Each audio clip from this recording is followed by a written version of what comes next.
Good morning, আসসালামু আলাইকুম। আজকে আমার ছেলের আমি সকাল সকাল উঠে গেছি। ছেলেটা আমার সঙ্গে যাওয়ার জন্য কান্না করছিল বলে খুব হাসি কোলে আসার পর তারপরে আমি কাজে যাব। আমি যাব আজকে ক্যাটারিংয়ে আলিপুর শেরশাহী। টোটোর জন্য ওয়েট করছিলাম, টোটো আসেনি বলে টোটো আবার আসলো। আমি টোটোতে উঠে গেলাম।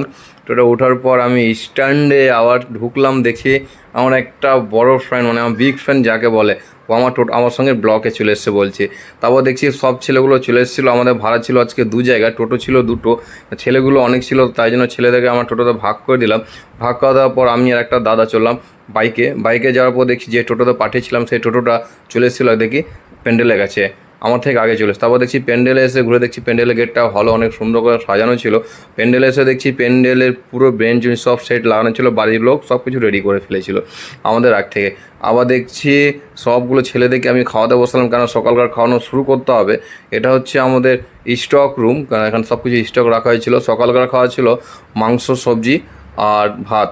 তারপর দেখতে পাচ্ছ এখানে সকালকার খাওয়ানো শুরু করে দিয়েছিলাম। এটা হচ্ছে আমাদের সালাড কাটতে বসেছিলাম। তারপরে কিছু ছেলেকে আমি পাতা লাগাতে বসালাম, কেন দুপুরে যেন রেডি করতে হবে, টাইমগুলো পাওয়া যাবে না বলে। আবার আমরা পাতা লাগাতে সেট শুরু করলাম। সব কিছু দেখতে কত স্পিডে আমরা পাতাগুলো লাগাচ্ছি, কেন একটু স্পিড করা ছিল তাই জন্যে। তো পাতা লাগানো কমপ্লিট হওয়ার পর একটা আমরা বস্তাতে ভরে দিলাম, সেটা বস্তাতে ভরতে বললাম। দেখি সকালকার খাওয়ার এখনও শেষ হয়নি। তারপরে দেখছি জল চলে এসেছিলো, জলটা আমার ঠান্ডা একটা বরফ দিয়েছিল, বরফে আমরা ডুবিয়ে দিলাম। প্রায় 500 পিস জল আমরা একসঙ্গে বোতলটা ডুবিয়ে দিলাম। তারপর দেখছি সব ডুবানোর পরে সালাড কাটা কমপ্লিট হয়নি। একটা দুটো ভাইকে বললাম সালাডটা তাড়াতাড়ি কাটো, দুপুরে শুরু করতে হবে।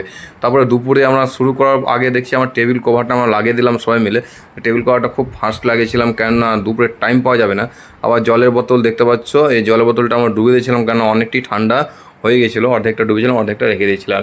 আর দেখছি এখানে এটা আমার সাথে স্টক রুম, স্টক হয়েছিল না। তার আগে দুপুরে খাওয়াবো বলে ছেলেদেরকে আমি সব ছেলেদেরকে খাওয়াতে লাগলাম, তোমরা খেয়ে নাও, খাওয়ার পর আমরা দুপুরের কাজ চালু করব।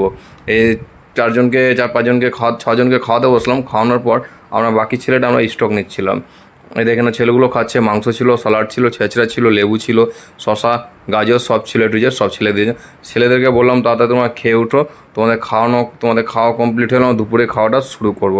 তারপরে সব কিছু ওদের খাওয়া কমপ্লিট হওয়ার পর সব আমরা রেডি করলাম। মিষ্টি, তারপরে স্যালাড ছিল, বেগুনি ছিল, এখানে ভাত, স্যালাড, এখানে ছেঁচড়া ছিল, মিষ্টি ছিল, মিষ্টিটা অনেক ভরতে চলতে হচ্ছে, সবাই কিন্তু মাংস ছিল, সব কিছু এই দেখতে ডাল ছিল। সব কিছু রেডি করার পর আমার দুপুরে খাওয়ানো শুরু করবো বলে আমার বোতলগুলো আবার ভরছিলাম একটা বস্তায়, কেন ওদেরকে দিতে হবে প্যান্ডেল ভেতরে। দেখে পাচ্ছে দুপুরে ফার্স্ট ব্যাচ এটা শুরু হয়ে গেছিলো। আবার দেখছি আমাদের টাইম পাওয়া গেছিলো না বলে আমি ভিডিও করা হয়নি সম্পূর্ণ। লাস্ট ব্যাচের মুহূর্তে দেখছি আমাদের বোতলগুলো শেষ হয়ে গেছিলো, লাস্টে মাছের মতন আমাদেরকে বোতলগুলো বের করতে হচ্ছিলো। আবার খাওয়ানো কমপ্লিট হওয়ার পর আমরা খেতে বসলাম। আমি লাস্টে খেতে বসলাম, কেন সব ছেলেদেরকে সামানগুলো কাটার লাস্টে খেতে বসলাম। মালিক বলেছি তোমার মাংসটা মিষ্টিটা খেয়ে কমপ্লিট করতে হবে।